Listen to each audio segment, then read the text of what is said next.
Olá, pessoal, boa noite a todas e a todos. Aguardando aqui a Fábio e a Eveline chegarem.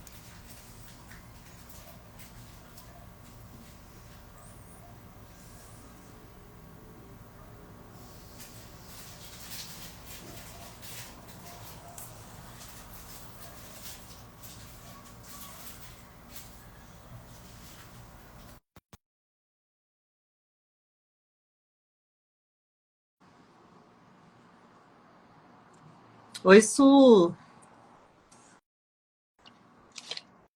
Olá, pessoal, só estou aguardando aqui. A Eveline já entra, Fábio também.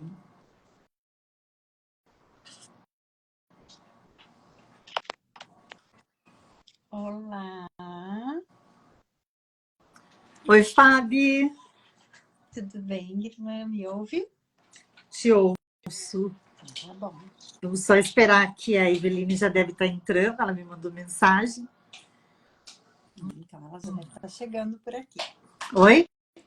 Então, já deve estar chegando por aqui. Sim, Tá bom. Como é que tá aí já deve estar hoje? chegando. Hã? Como é que tá aí hoje? Muito frio? Tá calor. E aí?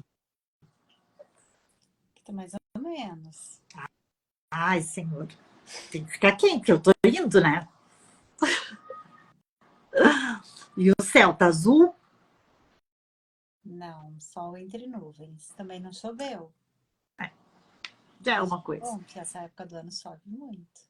Boa noite para quem tá entrando. A gente está aqui conversando entre irmãs. Oi, mãe. Oi, Sula, boa noite. Boa noite, gente linda. Vamos esperar aqui. Eveline já deve estar chegando. Sejam todos e todas muito bem-vindas. Quem ainda não nos segue, vou aproveitar para dar aqueles recadinhos protocolares, tá? Quem Isso, ainda não nos segue, lá no YouTube, a nossa página, o nosso canal, @canal Entre Irmãs. Vocês vão ver lá aquela fotinho tradicional, minha e da Fábio, né? E o nosso convite para que vocês participem das nossas lives. Não esqueçam de curtir, compartilhar, comentar se fez algum sentido para vocês. Podem sugerir temas também. E é claro que a gente pede isso, porque se o YouTube entende que aquele conteúdo é relevante, ele vai acabar passando para outras pessoas, e isso vai fazer com que o nosso canal possa chegar ainda mais longe e para levar informação para mais e mais pessoas. E essa é a nossa intenção. De pouquinho em pouquinho a gente vai transformando aí, contribuindo com as pessoas. Esse é o nosso objetivo.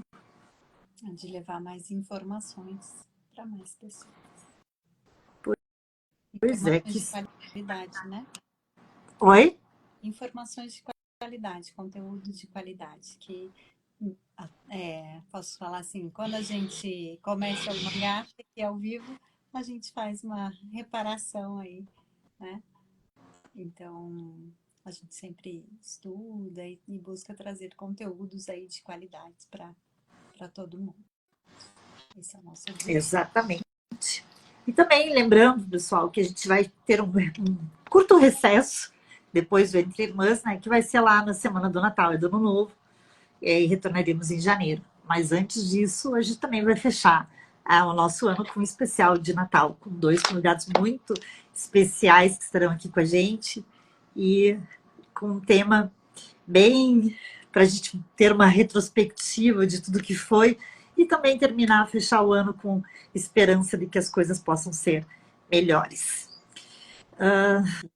Su, não tenho isso do alto, mas gosto de aprender. Querida, todos nós estamos aqui para aprender, né? Esse é o sentido também desta passagem, né? Que a gente aprenda. Hoje, por exemplo, é um tema que nós vamos aprender, né, Fábio? Com certeza. Eveline, seja muito bem-vinda! Eu agradeço o convite. Fazia tempo que a gente estava tentando encaixar, né? E deu certo. Fazia tempo que a gente tentava encaixar, mas enfim, tudo deu certo. Que bom ter você aqui com a gente. Para quem não conhece ainda, eu gostaria de apresentar a Eveline Paludo, advogada animalista, uma grande amiga também, que muito acrescentou na minha vida. E como você disse, Sula, que está aprendendo, eu também estou aprendendo nessa vida. E a Eveline é alguém que me proporcionou e me proporciona grandes aprendizados sobre a vida e sobre o viver.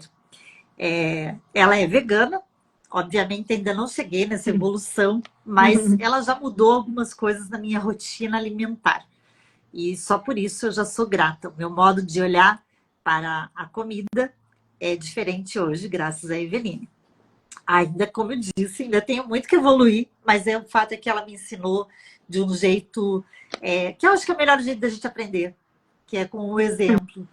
O modo como ela é, o modo como ela vive, o modo como a família dela vive, o filho dela, que é um encanto, Vicente.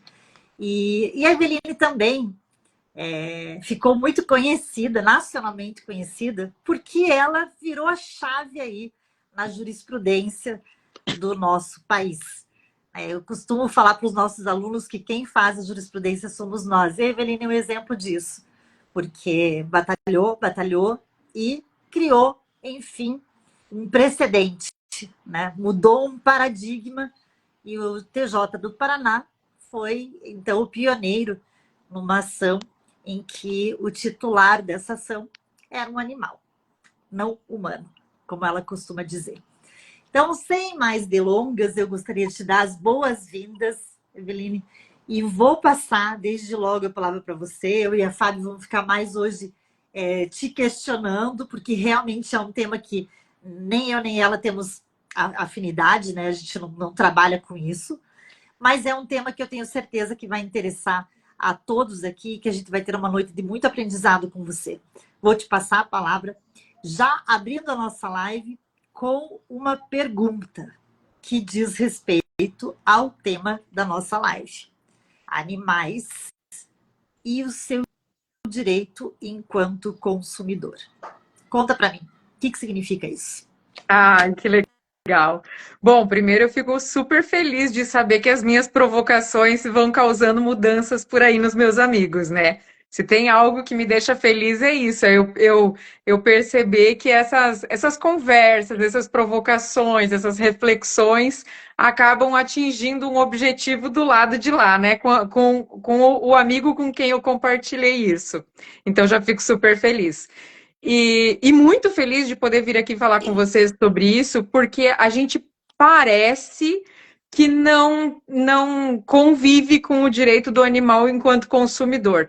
Mas, na verdade, a maioria das casas brasileiras hoje vive isso dentro de casa, só não se deu conta ainda, porque a gente está tão no piloto automático, né, de analisar todo o panorama sempre, né, o cenário é pela perspectiva humana, que a gente não se dá conta. Mas eu tenho certeza que a gente aqui que está participando da live, quem está nos assistindo, tem um animalzinho, um pet na família, e compra ração, leva no veterinário, leva no pet shop, e tudo isso faz parte do direito do animal enquanto consumidor, porque o consumidor humano pode ser o consumidor pagante, o contratante, mas quem é o destinatário desse serviço ou deste produto? Né? Não é. Com certeza, o pet que eu pago para os meus tomarem banho, eu não sou a destinatária da prestação de serviço.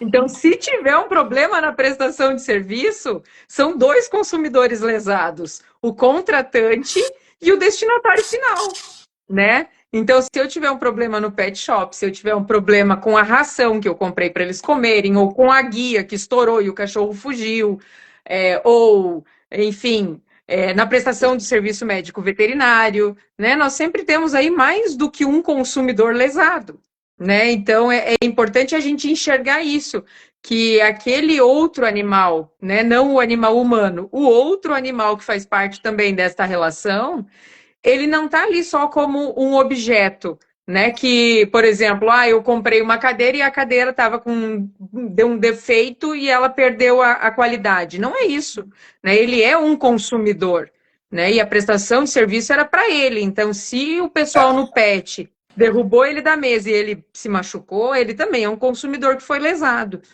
E daí a importância de trabalhar isso, e pensando aqui nesse precedente, né, que você mencionou, Lu, porque é muito normal a gente falar, por exemplo, se eu tivesse falado assim, olha, eu tenho na minha casa que fica solto no quintal um cachorro de grande porte e tal, e o meu vizinho estava com uma arminha de pressão e ele deu um tiro e o chumbinho pegou no meu cachorro. E eu tive que levar para o veterinário e eu gastei R$ 3.000 em cirurgia e tal com ele no veterinário. Seria muito normal, e eu tenho certeza que não ia ter disputa, né, de teoria, se eu falasse assim, eu entrei com um processo contra o meu vizinho para ele me indenizar pelo prejuízo que eu tive de ir no veterinário, porque se ele não tivesse dado tiro, meu cachorro não tivesse levado tiro, eu não precisava ter gasto R$ 3.000 no veterinário. Ok, e até aí tá todo mundo de acordo. Agora, quem é que efetivamente sofreu com a conduta do meu vizinho? O cachorro, né? Quem teve a lesão corporal foi ele, que pode ser definitiva, pode não ser, pode ser uma lesão, por exemplo, que ele pode ter perdido o olho, ou pode ter só machucado um braço, ou enfim, né? Mas quem sofreu essa lesão e vai ter que conviver com as consequências dessa lesão é o outro animal, não o tutor. E por que a gente consegue entender, né, quando, por exemplo, se alguém xinga uma empresa na internet, vai lá naqueles grupos, né, de desabafos de consumidor e xinga a empresa na internet. A empresa tem um dano moral. Por quê? Porque ela tem uma imagem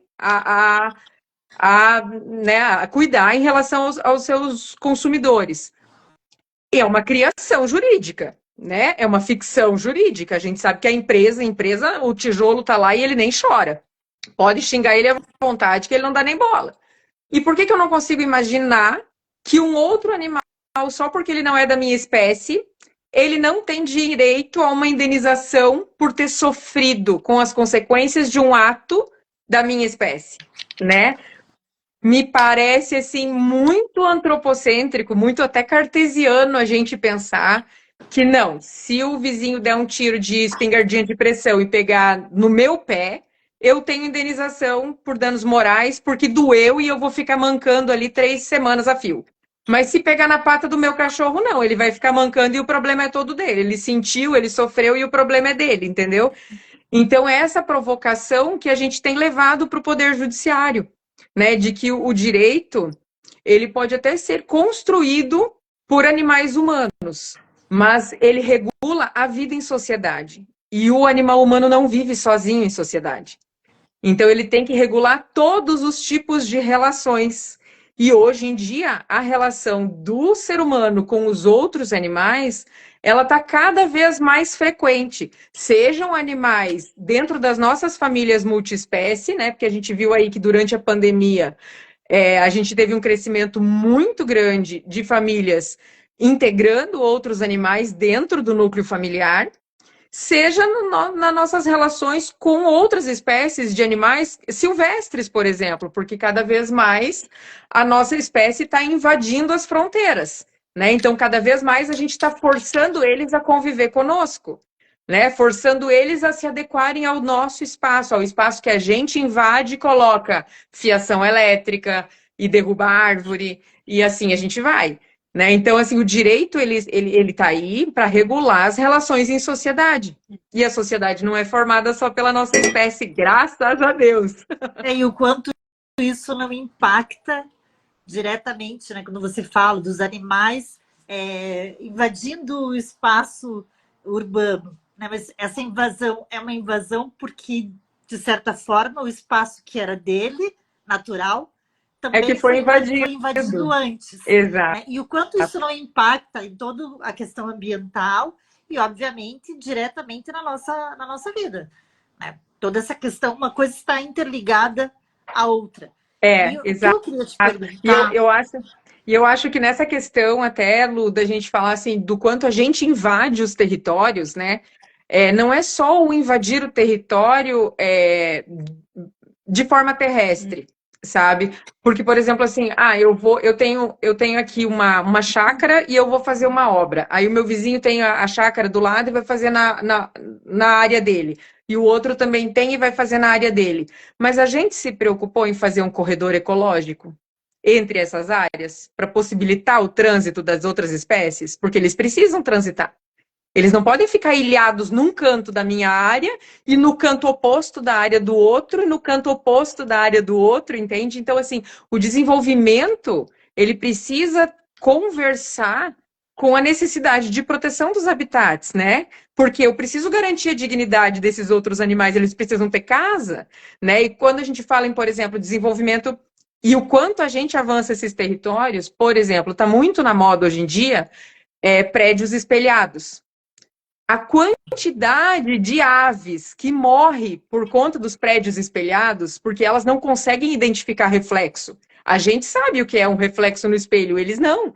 Então, assim, até que ponto é legal na versão de legalidade da palavra? Até que ponto é legal a gente fazer arranha-céus espelhados? Ou com vidros que não tenham nenhuma, nada que aquela ave migratória que vai passar por aqui consiga identificar que ela tem um obstáculo, né? Por exemplo, até que ponto a gente precisa ter corredores de fauna marinha, né? Porque se a gente pegar aí as imagens que a gente tem hoje em dia dos nossos portos, por exemplo, né? As baleias, que são espécies migratórias, principalmente no período que elas estão com filhotes, enfim, elas precisam desviar, e às vezes, inúmeras vezes, dos barcos, né? E não só de barcos pequenos, de navios, de transatlânticos, para Já conseguir comer, que para você, conseguir ir de um canto para o outro. Então, assim, a gente vai invadindo em tudo que é canto. já que você tocou nesse assunto, eu queria fazer uma pergunta que é bastante polêmica sobre o alargamento da faixa de areia, por exemplo, em algumas regiões, né, litorâneas, que é algo que a gente percebe, assim, obviamente.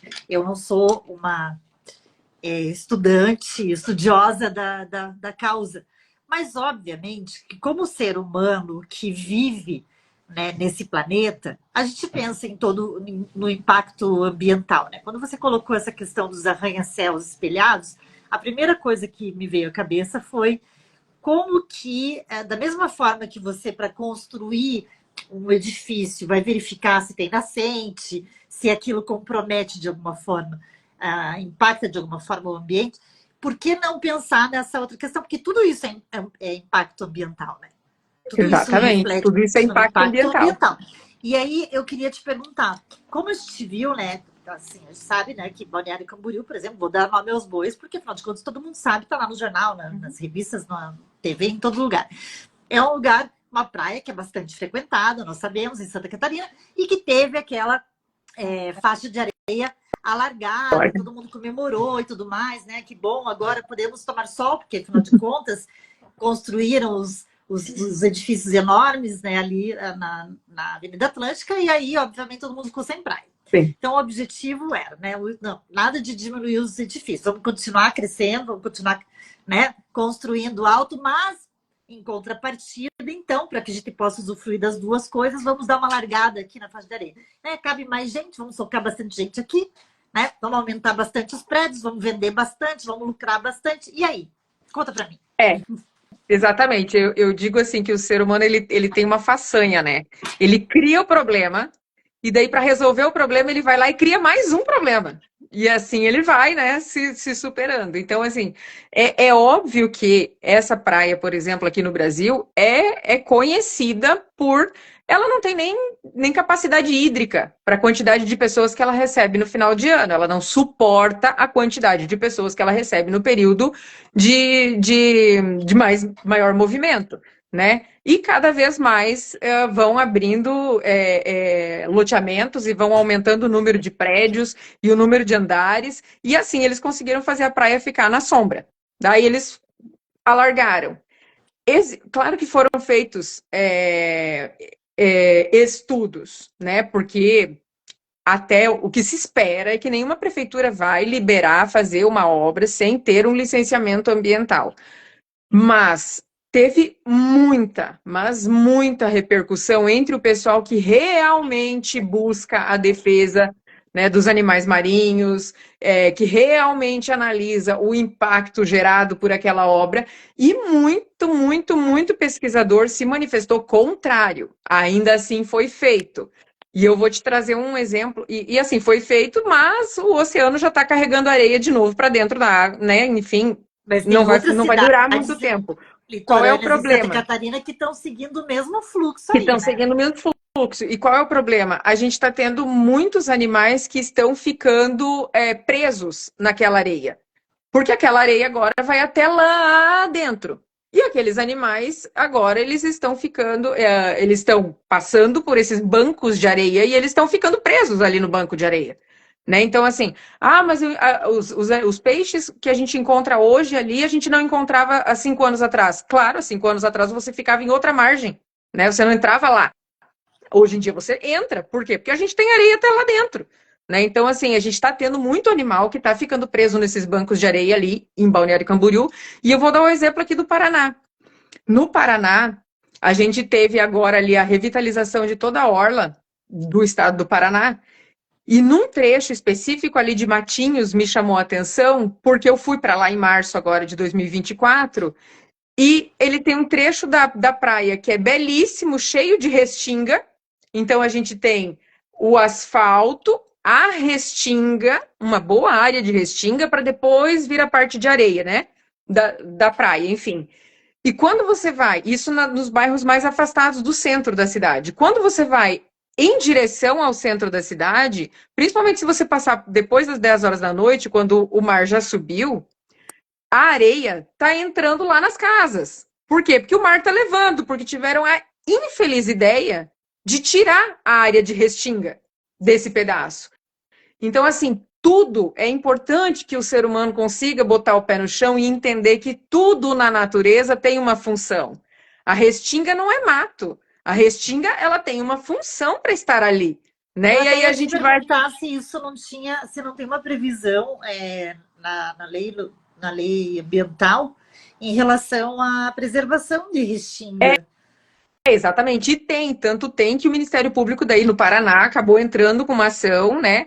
E o governo do estado teve que paralisar as obras, parar de tirar a restinga, e agora ele vai ter que readequar a situação da onde ele efetivamente já tinha tirado quando teve a decisão para pararem essas obras. Então, assim, é importante a gente parar e começar a analisar o impacto das nossas ações cotidianas, né? Cotidianas. E daí, trazendo aqui para os animais com os quais a gente tem maior costume, e assim, só um último exemplo de como o ser humano cria o problema e depois ele faz outro problema em cima do problema. Alguns anos atrás, um setor econômico aqui no Brasil teve a ideia brilhante de trazer um animal exótico para vender como carne, né? Produzir e vender como carne animal aqui no Brasil, que é o javali. Então, trouxeram para o Brasil, começaram a produção desse animal e não deu certo, não vingou. A venda do javali não foi financeiramente rentável como se esperava que fosse. E esses animais começaram a causar mais prejuízo do que lucro. E eles começaram, então, até a cruzar esses animais com outras espécies, por exemplo, porcos. Né? Então, a gente tem o javali, a gente tem o javaporco, enfim. E muitos desses animais que foram trazidos e foram colocados para a criação foram abandonados, foram soltos, para que aquela pessoa não tivesse que continuar bancando a manutenção daquele animal, com alimentação e com tudo. Só que esses animais precisam comer, e onde é que eles vão comer? Na lavoura. Aí o que eles conseguiram criar? A ótima ideia de, num país onde a caça de animais é proibida, a gente vai fazer então caça para controle. Porque a caça para controle, então pode. Só que daí a gente tem, num país em que a caça é proibida, um monte de fazenda se tornando fazenda de caça, disfarçado atrás de um... Nossa, tem muito javali aqui na minha área. E daí vai matar os javalis. mas eles criam esses javalis, eles soltam os javalis com fêmeas para que elas procriem, para que tenham cada vez mais javalis, para que possa ter caça dentro da fazenda.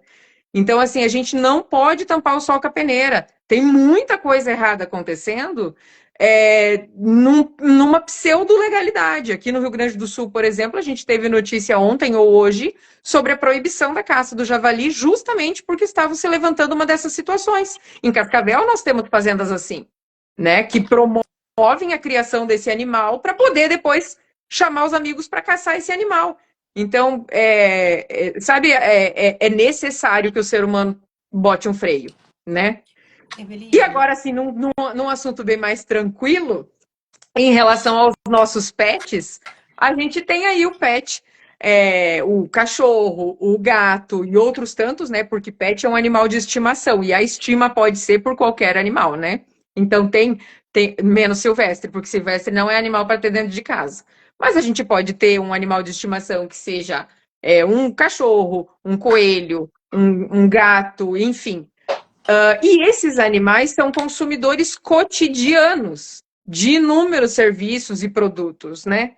Então, toda vez que a gente tem aí uma prestação de serviço que teve uma falha na prestação de serviço, uma negligência, uma imprudência, uma imperícia, né, um produto que causou algum tipo de problema para o destinatário final, a gente tem lesão ao direito do consumidor.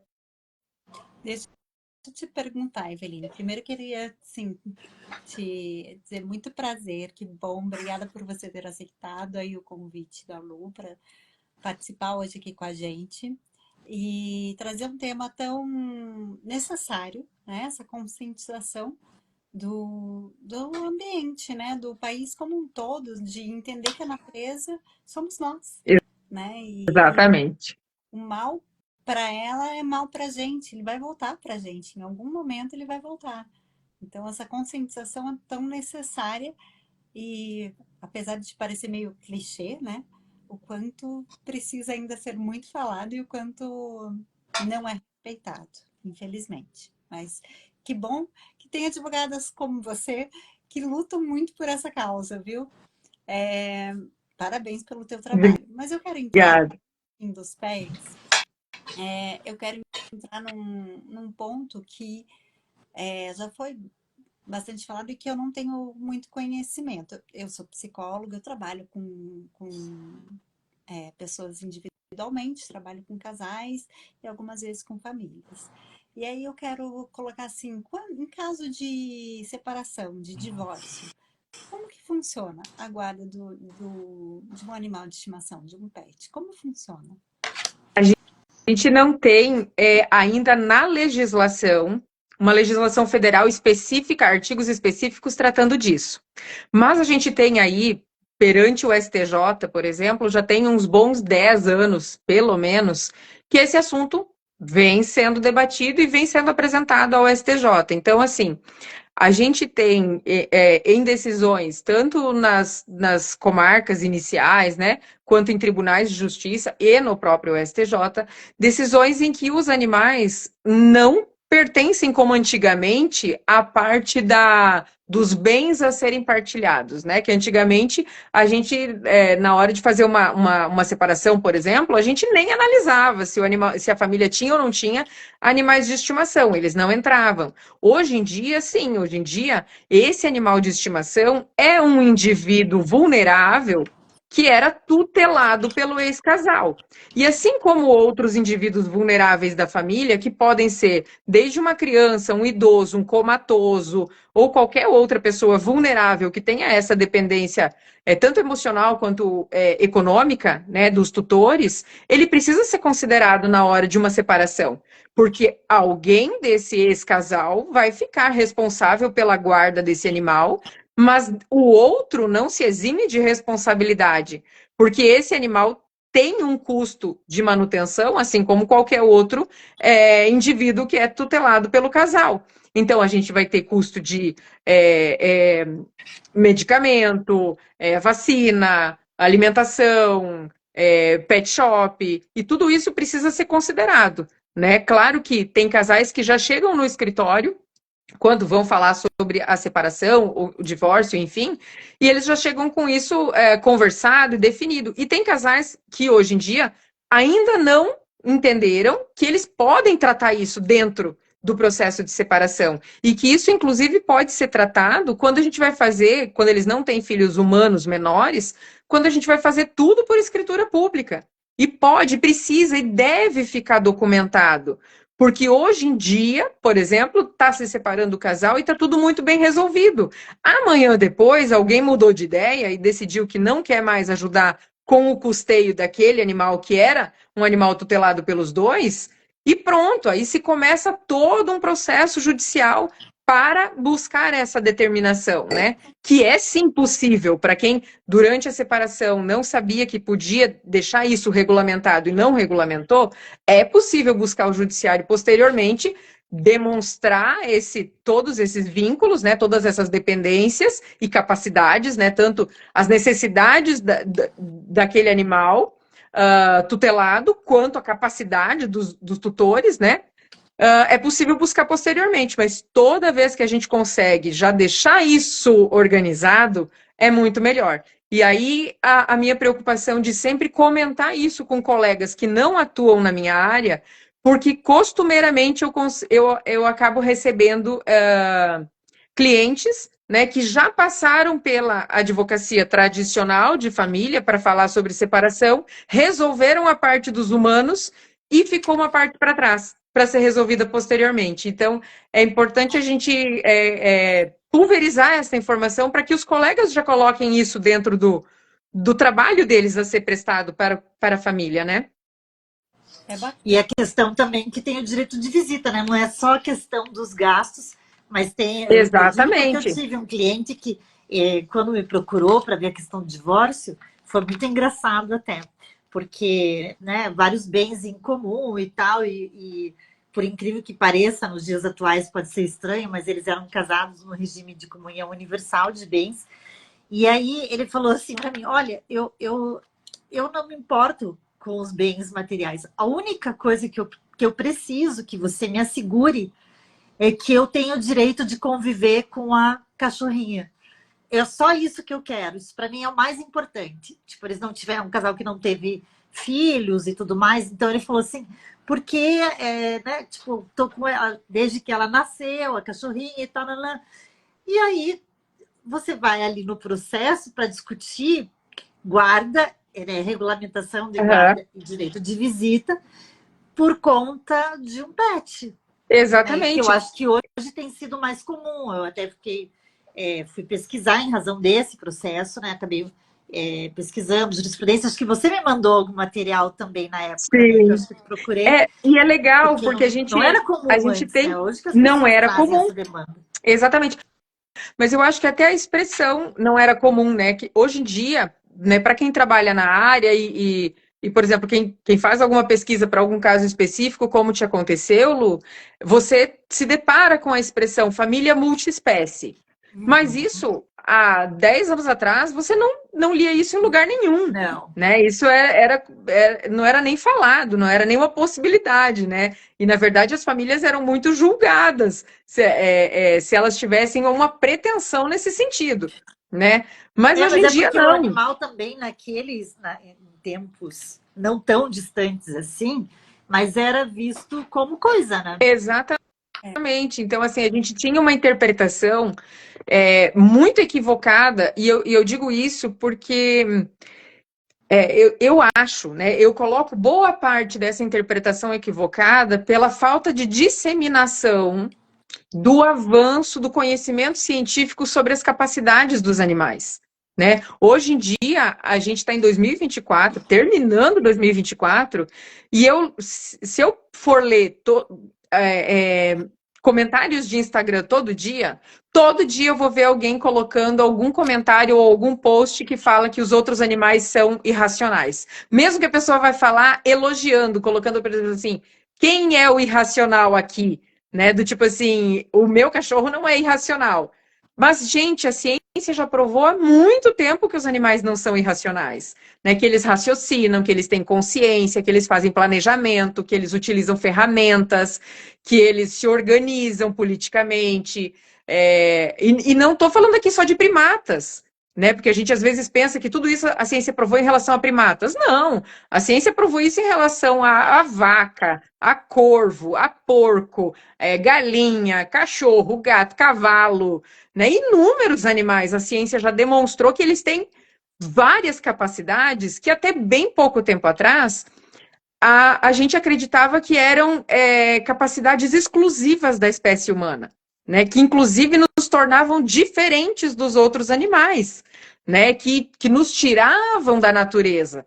Que faziam assim, nós somos os seres humanos, aqui está a natureza e ali os animais, né? E, na Até verdade, porque essas algumas capacidades... questões eram analisadas só sob o olhar do instinto, né? Exatamente. Daí, assim, as pessoas acreditavam as coisas que os animais faziam ao instinto, e não a consciência deles e a capacidade deles de planejamento, de decidir o que eles precisam fazer para alcançar o objetivo que eles querem, né? Então, assim, isso hoje em dia a ciência já provou em inúmeras espécies que isso acontece, que o raciocínio, a consciência, a linguagem não são capacidades exclusivas da espécie humana, né? Inclusive, há pouco tempo eu estava lendo uma pesquisa que falava sobre a similaridade da voz humana e do canto dos pássaros, né? E como existem, por exemplo, linguagem e transmissão de cultura em várias espécies, né? Por exemplo, baleias, né? Elas têm cantos. E cada tipo de espécie, dentro das baleias, né, no geral, cada espécie ela tem os seus cantos, né? Então eles se identificam assim.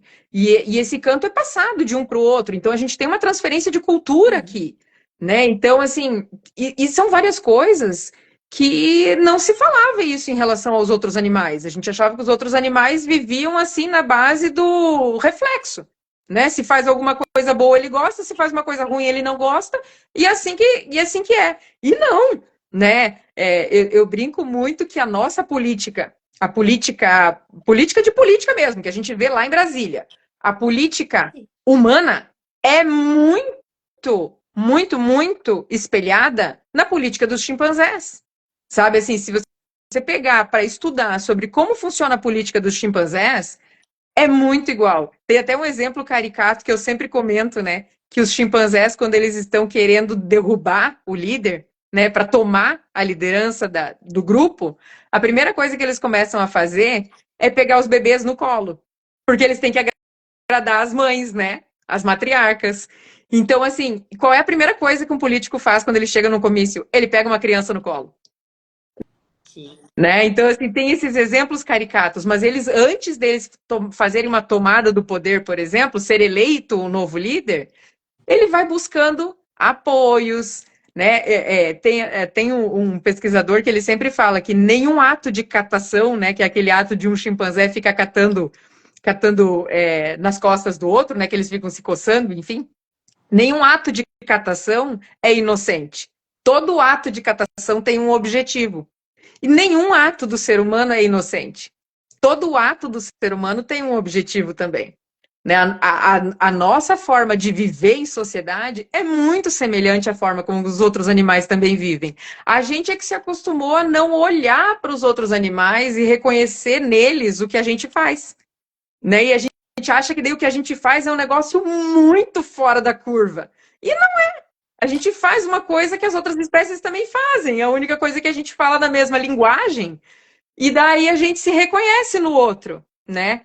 Então, e a gente tem uma dificuldade grande de se reconhecer, por exemplo, nos peixes, né? Porque o peixe é um animal frio, não é um animal de sangue quente, não é um mamífero igual a gente, então a gente não tem essa ligação, essa empatia com o peixe, a gente não consegue acreditar também que ele tenha tantas capacidades. Mas o peixe é um dos animais que a gente tem inúmeros estudos, inclusive foi o peixe o animal responsável por fazer a mudança na minha vida, né? Porque quando eu comecei a ler sobre as capacidades do peixe e sobre tipo, como é um animal incrivelmente, sabe, complexo, e é um animal que consegue, por exemplo, se você colocar dois peixes num mesmo espaço e um deles é dominante, você deixar um terceiro peixe olhando a cena e o dominante fica batendo no outro cada vez que o outro vai comer ao mesmo tempo, aquele que está olhando a cena, quando ele for incluído nesse cenário, ele só vai comer depois que os outros já comeram, porque ele sabe que se ele for antes, ele vai apanhar. Então, ele sabe como ele tem que se comportar, ele sabe que ali já tem um líder, e que esse líder é dominante, e que ele faz, ele, entendeu? Então, assim, isso é muito incrível, e a gente não consegue não ver isso no dia a dia. Então, por isso, talvez a gente tenha essa prepotência humana de que a gente é uma super espécie, e o resto a gente vê como é que faz, né? Como é que fica bom para eles. E mesmo quando a gente vai ver como é que fica bom para eles, a gente olha pela nossa perspectiva, né? É isso que eu ia falar. A gente ainda tende a se A colocar. gente tende a olhar pela nossa perspectiva, né? Do É. tipo assim, nossa, mas ele. Por exemplo, papagaio, que é algo que a gente sabe que tem em inúmeras casas no Brasil, né? Deixa eu só te Nossa, fazer mas. eu só vou te fazer uma parte, já que você falou do papagaio, porque o Guilherme que está nos assistindo aqui, oi Guilherme, boa noite, seja bem-vindo. Ele fez um comentário, ele colocou: existe uma espécie de papagaio que sua inteligência se equivale a de uma criança de 5 anos. A inteligência dos porcos, Guilherme. A ciência já demonstrou que os porcos, né, que a gente vê cotidianamente em granjas, enfim, a inteligência deles é equivalente a de uma criança de 4 para 5 anos, né? As vacas, por exemplo, elas adoram fazer amigas e elas gostam de ficar entre os grupos de amigas. E elas conseguem se reconhecer, mesmo num grupo grande de vacas. A gente, se largar a gente com 100 vacas na frente, falar o nome delas hoje, amanhã a gente volta e não sabe quem é quem. E elas sabem, elas conseguem se identificar, né? Elas gostam, elas têm essa ligação social e de amizade, assim como a gente tem, né? Então, por desconhecimento nosso, né? Muita das nossas condutas são por desconhecimento de grande parte da sociedade. Mas, por exemplo, papagaio, que em muitas famílias, muitas casas, a gente sabe que tem papagaio como bichinho de estimação, e daí as pessoas falam assim, ai, nossa, mas ele vive tão bem, e ele já tá vivo lá, ele mora com essa família há não sei quantos anos, e ele vive super bem, e tá. Tá bom. Mas o papagaio é um animal sociável. Ele gosta de estar com outros da espécie dele. Assim como eu gosto, assim como a Lu gosta. Na pandemia, a gente viu como é violento psicologicamente você ser privado de conviver com os membros da tua espécie. Como é violento psicologicamente você ser privado de exercer o teu comportamento natural. De sair para passear, de tomar sol na rua, de caminhar, de ir na casa de quem você gosta, enfim, né? Como essa violência psicológica nos afetou durante a pandemia. E quando você vê um papagaio na casa de alguém, a primeira coisa que você pensa não é isso. O quanto esse papagaio está sofrendo. Você pensa assim, nossa, olha que legal, ele já tem 20 anos. Mas são 20 anos de privação, né? Porque para aquela família é muito legal ter o papagaio na casa. Mas e para o papagaio? E na perspectiva do outro?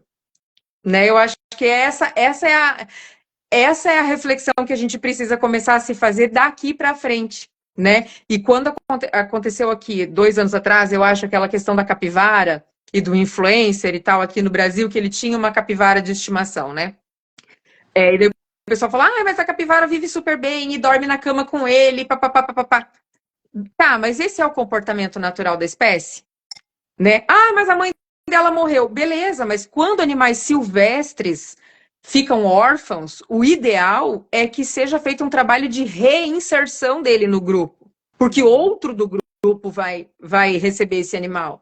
Né? É assim que a gente faz. A gente não pega e leva para casa, sabe? Existem órgãos ambientais justamente para isso. E até porque, quando a gente vê um animal silvestre, e por isso que eu sou tão contra a lista PET de silvestres, que a gente tem aí projeto de lei, tanto no estado do Paraná quanto federal, né? Para criar uma lista PET de silvestres que possam ser comercializados como animais de estimação. Isso é um grande problema, porque vai ser um grande chamariz para o tráfico de animais, né? Porque quando você vê, por exemplo, ai, olha, aquela influencer tem um mico na casa dela. E ela bota fralda e ela dá mamadeira e não sei o quê. As pessoas acham aquilo uma fofura. Mas aquilo é o comportamento natural daquela espécie? O quanto aquele animal está tendo um problema, né, nesse convívio de uma forma que não é a forma natural dele de conviver, e quantas outras pessoas que não têm condições de comprar um animal silvestre, porque infelizmente existe, né, esse comércio, vão comprar no submundo, no tráfico, né? Então, assim, a gente vê isso, por exemplo, na época que teve o filme do 101 Dálmatas. Explodiu de família querendo ter dálmata. Aí teve o filme do Marley, o Golden. Explodiu de família querendo ter Golden. Aí teve o filme do Procurando Nemo. Um monte de gente resolveu ter o peixinho do Nemo. Entendeu? Então, toda ação do ser humano, ela não vai impactar só ali na vida dele. Vai ter um reflexo. E daí, quando a gente vê, por exemplo, animais silvestres sendo tratados como se eles fossem animais de estimação, automaticamente a gente gera uma demanda que não existia até então e a gente potencializa o tráfico, que existe e que é extremamente cruel. Olha, eu não queria, como eu, né, advogada criminalista é uma coisa, né? Eu já me veio aqui na cabeça a história lá da Elisa Samúdio, que quando aconteceu a morte, né, do japonês da Yoki, ai gente, eu não lembro o nome, tá? Se me perdoe. Eles tinham cobra, né? De estimação. Sim. E aí, tanto que eles tinham, ela tinha ratos também, né? Que ela dava para. E eles se divertiam para as cobras de alimento. Com isso, né? Tipo, dela dar o rato lá e ver a cobra comendo e tal. Então, tipo, e depois eu fiquei sabendo que isso não é uma coisa assim, eu achei super. Nossa, que casal esquisito, né? Mas por conta dessa questão, fiquei sabendo que várias pessoas que têm cobras de estimação. Há pouco tempo atrás teve um aluno, se eu não me engano, em Brasília, que a cobra que ele tinha de estimação acabou fugindo do viveiro na casa dele e era uma espécie exótica, inclusive que não tinha não tinha documentação e era proibida para entrar no Brasil. E ele trouxe de forma irregular para o Brasil e ela conseguiu fugir do viveiro e ela estava daí assim à solta, né? E quando a gente tem esses animais exóticos que entram aqui na nossa fauna, eles causam desequilíbrio, eles não são daqui, né? Então, assim, bom, eu sou suspeita porque, assim, eu e a doutora Fernanda Medeiros, inclusive estou aqui, tô hoje aqui no Rio Grande do Sul, estou na casa dela, a gente trabalha junto aqui na defesa da fauna, e nós temos um processo em Cascavel, que tramitou na Vara Federal de Cascavel, porque há uns 2 ou 3 anos atrás, tinha numa loja de R$1,99 em Cascavel, uma arara canindé sendo vendida. Nossa. Né? Então, assim, numa loja de 99, super grande de Cascavel, com um movimento enorme, com um monte de criança correndo, gritando, com um telefone tocando, com som ambiente, com não sei o quê, e tinha uma arara canindé dentro de uma gaiola, e ela já estava apresentando comportamento estereotipado, já estava apresentando comportamento de estresse, né? Enfim, pelo barulho, pelo cenário todo. E daí nós ingressamos com uma ação, fizemos o pedido, né, para que ela foi retirada imediatamente, porque daí eu pedi a documentação dela para a loja não tinha alvará para comercialização dela, enfim, ela foi retirada, mas foi retirada da loja, enfim, mas mesmo que ela tivesse a documentação em dia, né, nessa ação que nós entramos na Justiça Federal, a juíza, né, no despacho dela, ela colocou assim, olha, mesmo que a documentação desse animal para comercialização estivesse ok, estivesse regular, o ambiente onde ela estava não era um ambiente adequado para a espécie, e ela não é uma mercadoria. Não é uma coisa. Então, né? assim. O Guilherme está perguntando ali sobre o IBAMA, né? Se o IBAMA deixou. Aí eu ia te perguntar justamente isso, sobre a questão da fiscalização. Né? A gente tem falta efetivo nessa fiscalização, falta vontade, faltam recursos. O que falta? Porque tem várias questões que a gente sabe que também existe, ai, vou lá eu, né? Mas, gente, corrupção é uma coisa que existe no Brasil. Assim, ó, para quem não sabe, existe. Né? E corrupção está em todos os meios, inclusive nessa questão de tráfico animal. Né? Então, eu queria entender um pouco o quanto essas esferas são atingidas, assim, entendeu? Porque tem várias questões que a gente olha e pensa, não tem como, você não tem efetivo para estar fiscalizando tudo, mas tem situações que são tão a olho nu, tipo, tão à luz do dia, que você não consegue entender como que aquilo passa batido pela fiscalização. Na verdade, falta tudo. E eu vou, assim, com um dado, eu vou tentar deixar assim bem claro por que que falta tudo. Falta recurso, falta investimento, falta pessoal, quantidade de pessoal necessária, falta tudo.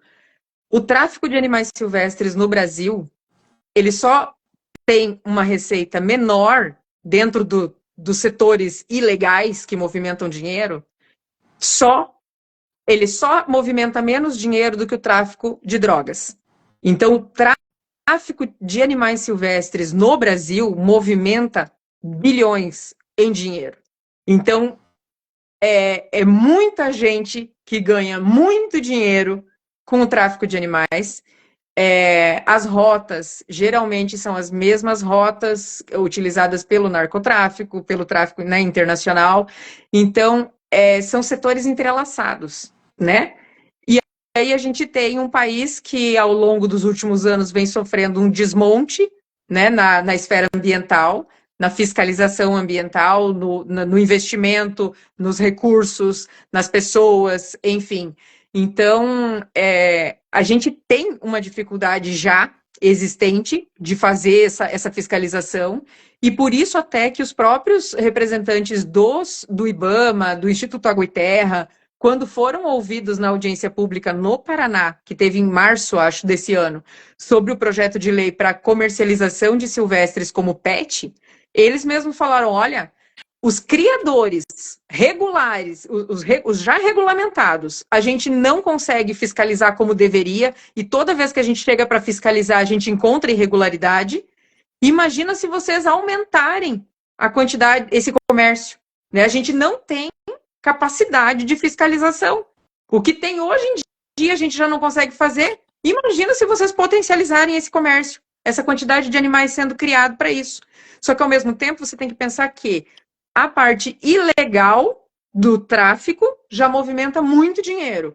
E o setor legalizado do comércio de animais movimenta muito dinheiro também. Porque é ração, é gaiola, é isso, é aquilo, é anilha, é aquele, entendeu? É muita coisa. Para cada vez mais, e cada vez se inventam mais coisas, né? Porque cada vez inventam mais coisas. E daí, cada vez você tem um setor econômico maior, com mais empresários defendendo esta criação para comércio. Por quê? Porque tem muita gente ganhando dinheiro de tudo que é lado. Que é uma coisa que eu ia te perguntar, Eve. A Fábio, você quer perguntar? Não, eu não quero perguntar. Eu quero comentar aqui, ó, que o Guilherme perguntou aqui, ó, doutora Eveline, tenho visto muitos ataques de cachorros da raça Pitbull. Existe uma proposta de um vereador de Londrina para obrigar a usar microchip. O que você acha? Eu acho que a utilização de microchip deveria ser obrigatória para todos os animais, tá?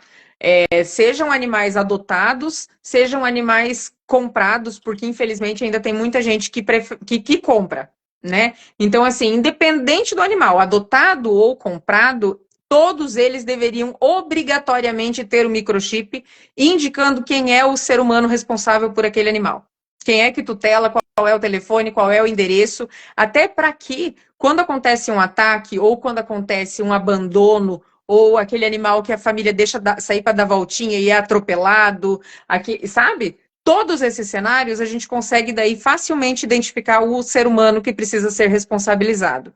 Então, eu sou super favorável à microchipagem. Em Cascavel é feita microchipagem pela prefeitura, né? Todo animal que é atendido dentro do sistema público ali para fazer castração, para fazer que é feito resgate ou que é feito atendimento pelo SAMUCão, já é microchipado e daí já fica ali com a identificação de quem é o tutor responsável. E eu acho que isso deveria ser feito num geral, né? Até porque a gente precisa começar a responsabilizar o ser humano, porque o problema não é a raça Pitbull, por exemplo. Assim, hoje em dia, a raça estigmatizada é o Pitbull. Na década de 80 era o Doberman, depois foi o Rottweiler, né? Antes disso, sempre teve uma raça que foi estigmatizada como a raça agressiva, a raça que ataca. Só que os animais, os outros animais, assim como a gente, né? Assim como os animais humanos, eles respondem e o comportamento deles é pela criação, né? Então, assim, se eu criar um animal e acostumar ele a ter reações agressivas, ele vai ter. Assim como se eu ensinar meu filho de que é assim que se reage, é assim que ele vai reagir, né? Então, assim, a gente sabe que esses animais, eles não nascem com perfil de ataque. Qual é o problema? O problema é que, do mesmo jeito que se uma pessoa que tem 2 metros me der um soco, vai doer muito mais do que se uma pessoa de 1,5 metro me der um soco, é a mesma coisa em relação aos animais. Se um pincher me morder, vai doer, mas se um pitbull me morder, ele pode me arrancar o braço, entendeu? Então, o problema é a consequência em razão do porte físico do animal. Mas não é esta ou aquela raça que seja problema, sabe? O problema continua sendo o ser humano, né? O É, é o problema é o modo ser humano que fez o como ele animal ficar vai. desse jeito. É, o modo como ele trata, ou como as coisas acontecem na casa, enfim, você acaba Exato. influenciando no perfil. Exatamente. E as pessoas têm muito ainda essa irresponsabilidade de, por exemplo, se eu tenho um animal que é de porte grande, eu tenho que tomar todas as medidas necessárias para que esse animal não tenha acesso à rua, ou para que quando alguém entrar na minha casa, seja com minha supervisão. Né? E as pessoas não têm esse cuidado, e aí acabam dando esses acidentes, como aconteceu, por exemplo, esse ano em Cascavel, aconteceram acidentes bastante graves, né, envolvendo animais, por conta desse descuido dos tutores. O Guilherme perguntou se o comportamento de ataque transmite na genética ou não. O comportamento não, porque o comportamento a gente não transmite, é igual personalidade, né? Eu tenho uma personalidade, meu filho tem Ele é outra.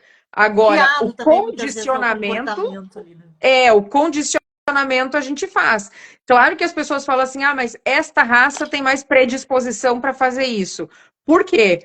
Porque a gente tem, infelizmente, quando fazem a criação em canil, por exemplo, eles vão tentando sempre buscar a pureza da raça e esses animais são cruzados, eles entre eles, dentro das próprias famílias.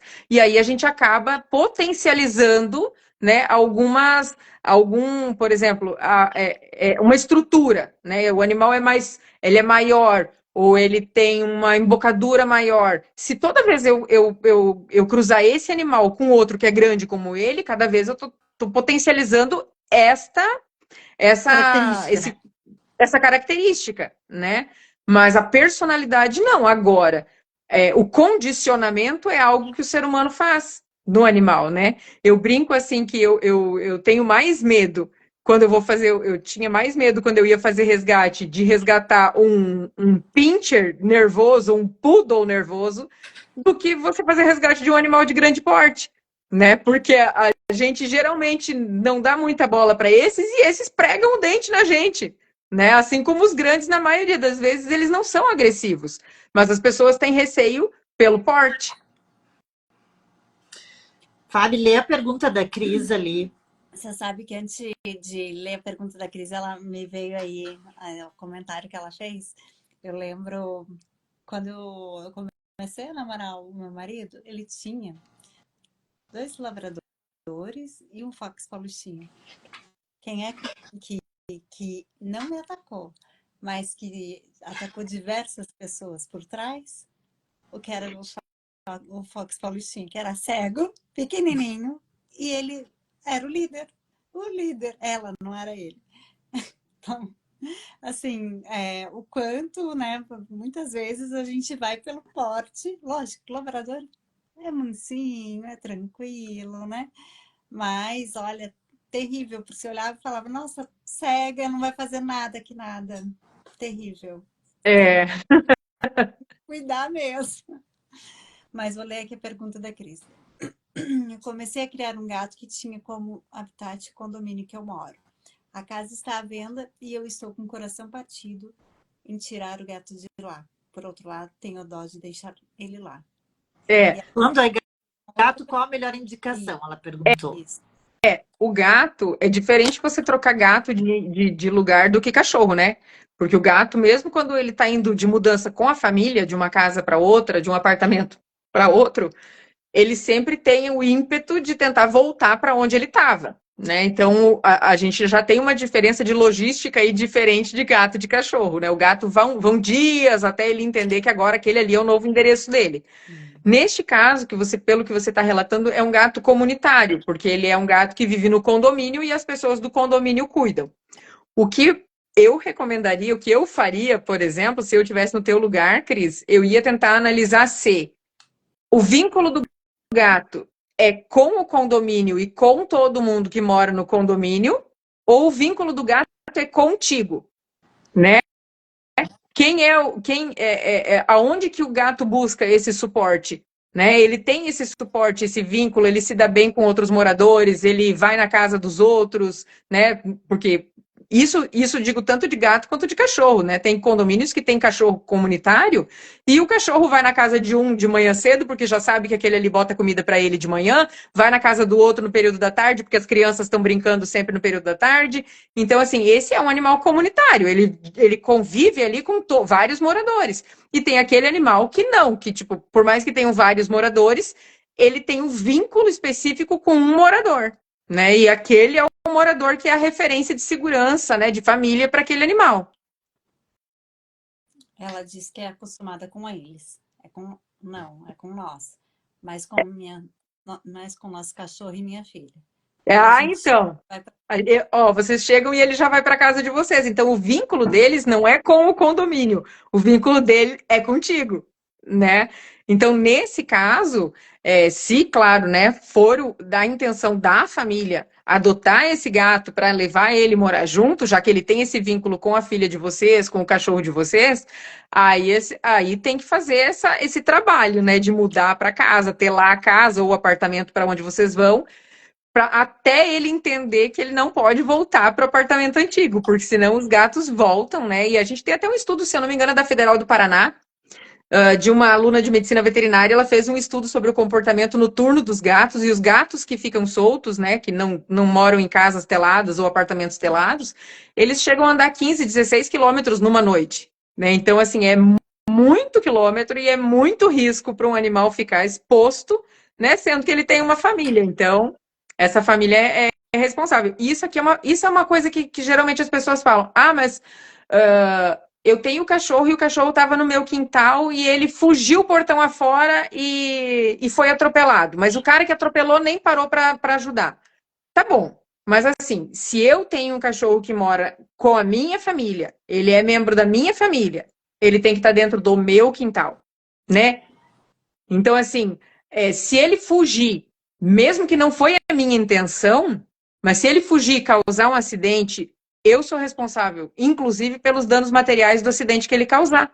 E a gente tem decisões judiciais já nesse sentido, principalmente em relação a motociclistas, né? Que muitas vezes o cachorro sai correndo, fugiu de casa e atravessa a rua e derruba o motociclista, né? E se aquele motociclista não puder trabalhar, se estragar a moto, a pessoa que é tutor desse animal, vai que se teve acesso à responsabilizar. rua, é responsável por tanto indenizar a pessoa por ter ficado sem trabalhar, quanto, né, recuperar o instrumento de trabalho, né, essa moto, enfim.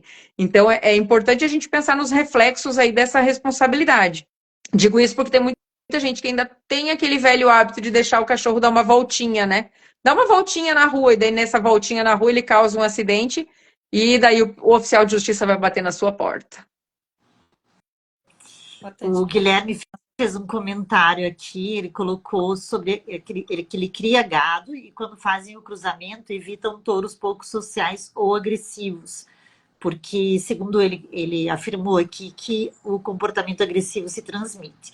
Aí ele complementou, para corrigir usamos boas matrizes por conta do DNA mitocondrial.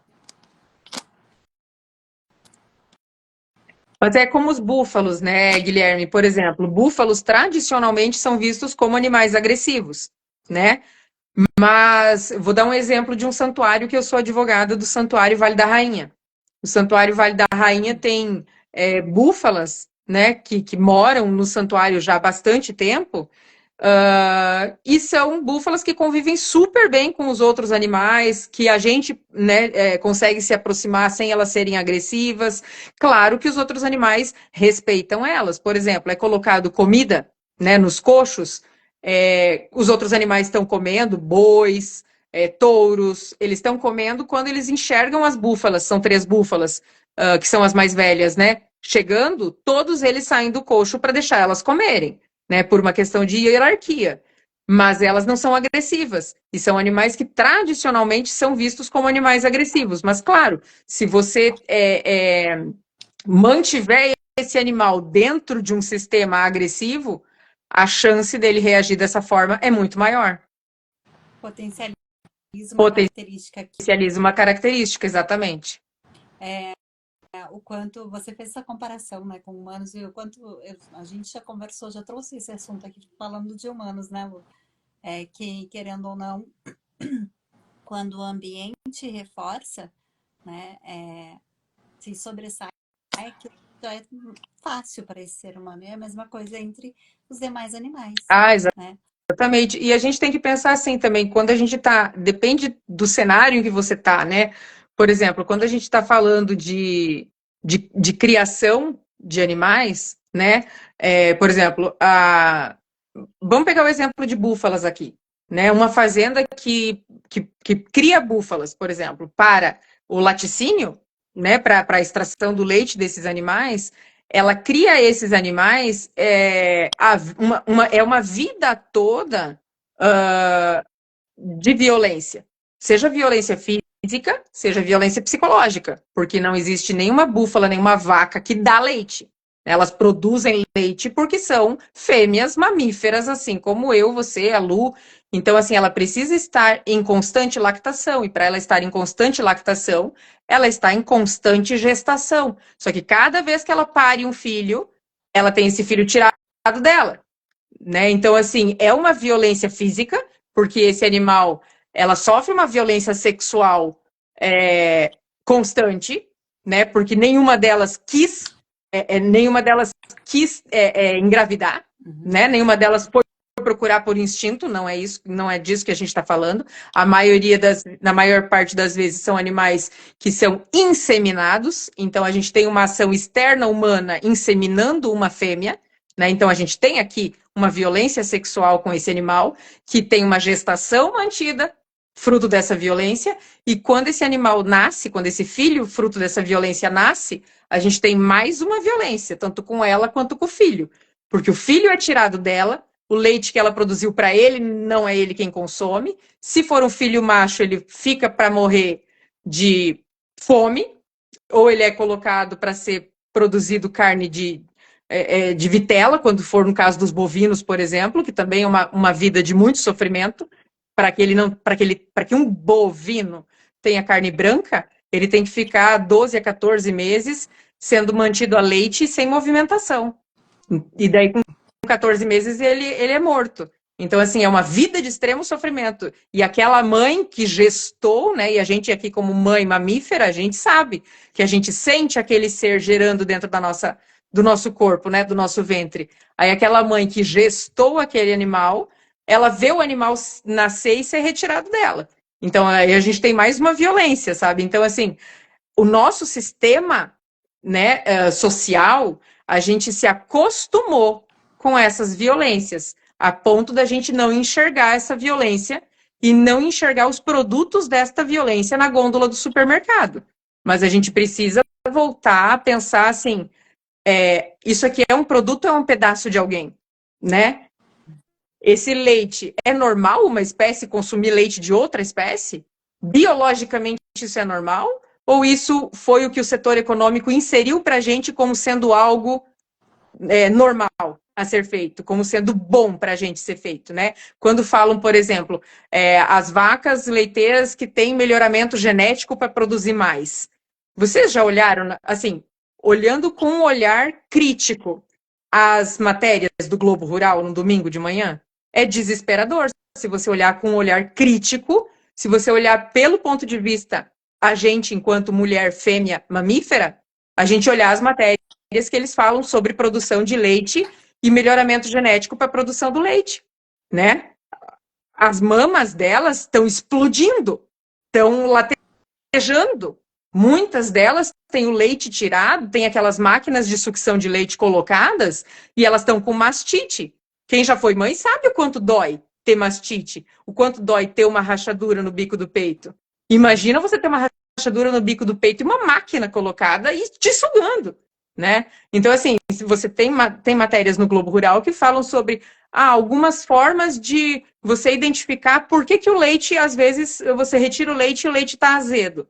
Porque muitas vezes o leite está azedo porque tem pus junto, porque tem sangue junto, porque tem muito sofrimento junto, né? Então, assim, quando a gente para assistir essas reportagens do Globo Rural por essa perspectiva, tentando deixar de lado o que costumeiramente a sociedade vendeu para a gente desde a nossa infância como sendo algo normal, a gente fica apavorado com o que a gente é capaz de fazer. Eve, sabe o que eu queria que você...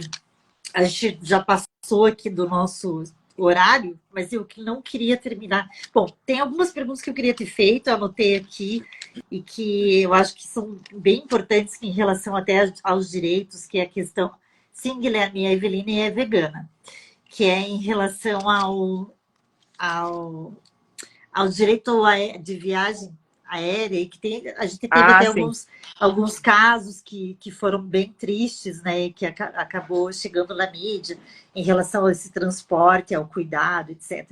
Mas a gente vai ficar para uma outra vez, porque a gente realmente se estendeu e é um tema que vai. E outra coisa que eu queria também ter dado uma ênfase maior, mas que a gente vai abordar ainda no outro momento, é sobre a questão que a gente sabe que tem bastante pessoas que recolhem os cachorrinhos de rua, né, que ficam com dó e tudo mais, e acaba recolhendo.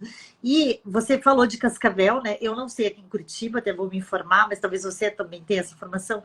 Mas acho que é importante passar essa questão, por exemplo, do serviço público em relação a esses animais, de castração e tudo mais, para que, né, que eles tenham, de fato, que não seja recolher de um lado para soltar do outro, né? Sim. E sobre a questão da adoção responsável. Porque a gente às vezes pensa, mas eu vou, né, vou adotar e tal, fazer uma boa ação. E aí, se você não dá conta de cuidar, porque requer cuidados, né, se é só para te servir e não para que você também, né, cuide daquele animalzinho, acaba que essa adoção não foi nada responsável, né? Talvez você acabe criando um ambiente pior ainda para ele do que a própria rua. A Cris colocou aqui, Cris do Igor, peraí. Nossa, que tema interessante, pena que cheguei atrasado. Vai ficar salva aqui a live, sim. A Lu Martins falou vegana, sim, eu também. Não tenho coragem de me alimentar com nada que venha de dor, sofrimento e morte. Pois é, eu não estou nessa evolução ainda, eu confesso. Mas tá muito interessante, enfim... Muito bacana mesmo, Eve. Temos muito que conversar. Para finalizar, eu gostaria que você indicasse uns 3 documentários ou filmes que você acha que seria interessante para o pessoal que está aqui, talvez pela primeira vez, num contato com esse tema desta forma, né? Muitas vezes, eu digo porque, para mim, Lu, você está falando ali, a Lu Martins, obrigada pela compreensão, tente ver por esse lado. Sim, Lu, para muitas pessoas, como foi para mim, antes de conhecer a Eveline, também era um universo totalmente desconhecido. Eu olhava, o meu olhar também era um olhar tão somente de consumidor para os animais, né? Então, eu acho que é bacana a gente poder se aprofundar um pouco mais sobre esse tema. Foi por isso que eu quis trazer. A nossa intenção, para quem está chegando agora no canal, a intenção do Entre Irmãs é levar informação, não só para que você conheça determinado assunto ou não, mas realmente a nossa intenção é buscar ao fim e ao cabo, uma transformação né, social, que a gente se importe mais com o outro, que a gente se importe mais com o planeta, que a gente possa, ainda que minimamente, contribuir com a sociedade, com o mundo, para que a gente tenha um lugar melhor. Essa é a nossa intenção. Eu e a Fábio, quando a gente decidiu criar o canal Entre Irmãs, podem ver que os temas são bem diversos aqui, mas foi com esse objetivo final, de poder plantar sementinhas, né, pelo caminho, e que a gente possa florescer todos juntos, e para que esse planeta seja realmente um lugar em que todos possam habitar em harmonia e em paz. Tem vários comentários aqui de nada, Guilherme. Eu não estou conseguindo ler tudo, tá, gente? Para mim também, estou até me sentindo mal porque eu estava comendo bolinho de carne.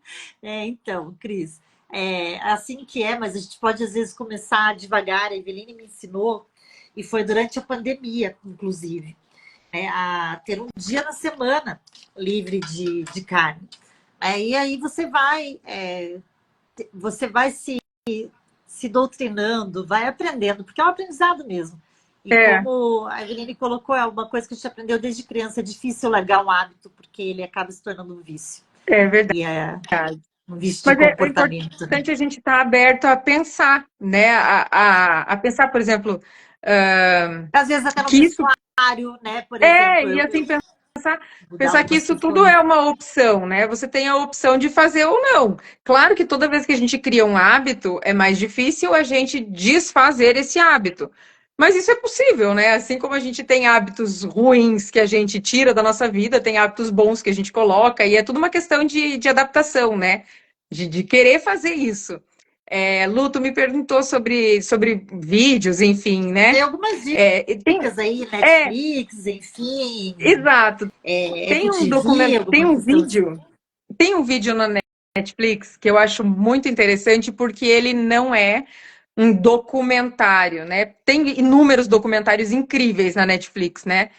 Só que os documentários, geralmente, quando a gente vai assistir um documentário, eles já são mais assim impactantes, porque a gente sabe que são cenas reais. Contato, né? Isso. Para quem não teve contato, a gente sabe que o documentário é mais complicado, porque, né, você sabe que aquilo é a realidade, né? Então, quando a gente trabalha com... Toda vez que alguém me pede assim, o que você acha que eu poderia assistir para eu começar a entender esse mundo, assim, né? Eu indico sempre um filme que tem na Netflix e que é ficção, mas é uma ficção que te remete muito ao que tu encontra no dia a dia, né? Botou a cara na rua, assistiu a TV, Globo Rural de domingo, você enxerga a mesma coisa. É um filme que se chama Okja. É OKJA. Eu assisti. E esse filme eu acho muito interessante, porque te faz pensar que o quanto a indústria e o setor econômico mantém as pessoas dentro de uma necessidade, né?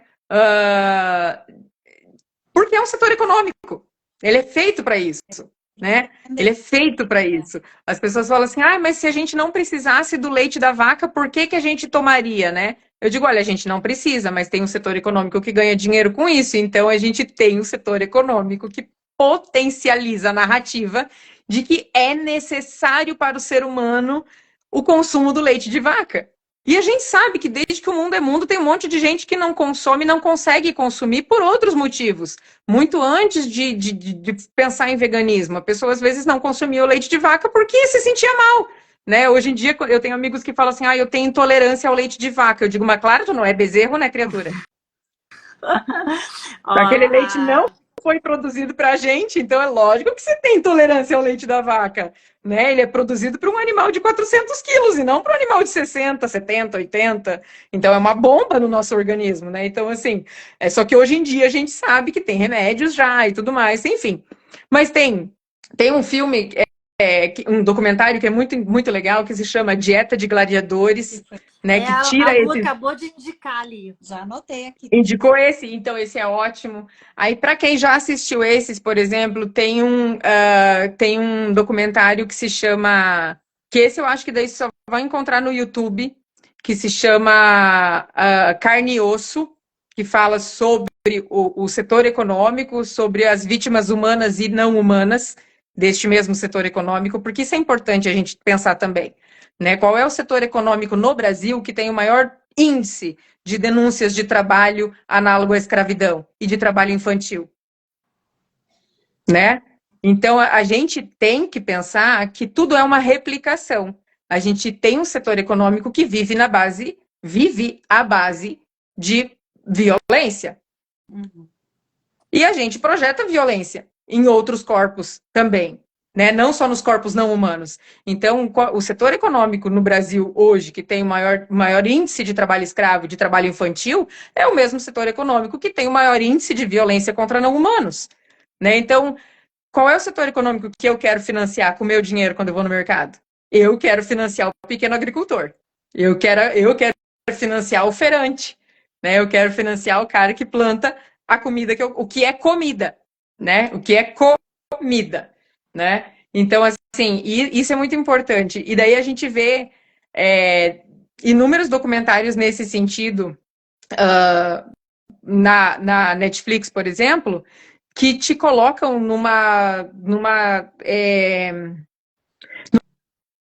nessa mesma relação que a gente está, nessa mesma reflexão que a gente está fazendo, mas em relação a outros animais. Por exemplo, tem o Seaspiracy, que é um documentário incrível sobre os animais marinhos, né? E sobre como o Japão tem isso muito controlado para que a gente tenha em pleno 2024 a matança de baleias, de golfinhos e de outros animais marinhos que a gente tem no Japão, né? E a gente tem em outros países também, para que a gente tenha, por exemplo, em pleno 2024, o maior ativista do mundo em relação a baleias, a proteção de baleias, está preso na Dinamarca porque ele estava defendendo baleias, né, do Japão, porque o Japão quer aumentar a lista de animais marinhos que podem ser caçados. Então é importante a gente furar a nossa bolha e buscar essa informação fora, assim, como é que isso acontece? Né? Por exemplo, aqui no Brasil, para eu ter aquele peixe no meu prato, quantas outras espécies de animais morrem nas redes de pesca? Né? Tartarugas marinhas, golfinhos, enfim, uma infinidade de animais que são pescados, né, por essas redes. Tanto que são pescados, quanto animais que morrem por conta da rede que foi largada em alto mar. Né? E essa poluição dessas redes que são largadas em alto mar, quanto isso está custando para o planeta? Né? Porque isso tudo é plástico. Então, assim, enfim, a gente tem aí, olha. E assim, eu quero te agradecer demais, porque você trouxe muita informação, pelo menos pelo que eu percebo aqui, não só eu, mas todo mundo que compartilhou aí, assistiu um pouquinho da live, pôde sentir aí pelos comentários a mesma coisa que eu estou sentindo, do quanto a gente é ignorante nesse assunto, do quanto a gente precisa mesmo aprender sobre isso e o quanto você enriqueceu, né? Vamos marcar outra, porque eu também tinha perguntas aqui para fazer, também tinha aqui um monte de coisa que eu fiquei curiosa, mais voltado para o mundo pet, que é algo que é mais do nosso dia a dia, né? Sim. Mas, nossa, eu posso te dizer assim, ó, uau, porque você me verdade. surpreendeu demais, demais, Ah, demais. que bom. E assim, foi maravilhosa, né? Até colocou aqui, incrível, exatamente isso, incrível, sabe? Ah, que Muito bom, eu fico feliz. Eu peço, até vou pedindo desculpa já, né? Porque a gente envereda conversar sobre outros animais e vai entrando em outros sistemas e mudando os assuntos. não se Mas é um assunto que eu gosto muito de conversar e que na maioria das vezes gera uma curiosidade, porque não é um assunto muito conversado, né? Por aí, não, enfim. e o quanto é importante, e assim, o tempo todo que você falava, me veio muito a palavra respeito, sabe? É, A gente precisa respeitar o espaço de cada um, sabe? Então, assim, exatamente. parabéns, parabéns mesmo pelo teu trabalho, parabéns por todo o conteúdo que você trouxe. Vamos fazer mais vezes, porque eu acho que é super importante a gente ampliar essa visão de mundo, de entender que o planeta é nosso, é para nós, né? Não é É, para o outro. Porque se você não sofrer com isso, alguém da sua geração, assim, ali, da sua linhagem, né, vai sofrer. Então, vamos deixar exatamente. melhor nesse mundo. E o Entre Irmãs foi criado pensando exatamente nisso, né, Lu? Em trazer um mundo melhor. Então, assim, muito obrigada mesmo. Eu que agradeço demais o espaço de vocês aqui, meninas, e a conversa, né? Eu já conheci a Lu, né? E assim, eu falei, gente, se a irmã da Lu for, se a gente for na mesma pegada, a gente vai ficar horas conversando, porque eu e a Lu, foi isso, sabe? A gente ficou amiga de sentar e ficar horas conversando e trocando ideia, e os nossos assuntos, apesar de serem assuntos distintos, geralmente eles se entrelaçam e a nossa conversa segue firme. E assim, o que eu acho que é importante, até para quem está nos acompanhando aqui, eu sei que nem todo mundo é vegano, ou é vegetariano, ou segue uma linha.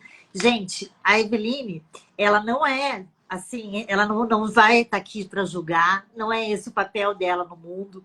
E é por isso que eu quis trazê-la, porque eu acho que ela é necessária nesse mundo, verdade, porque ela o respeito com que ela te trata e o modo como ela introduz essas questões na vida da gente faz você ficar curioso e você querer experimentar um pouquinho mais disso. Né? Porque ela, além de tudo, é um ser humano maravilhoso, iluminado, que chegava de manhã lá na faculdade cantando Xuxa, mas tudo bem, né?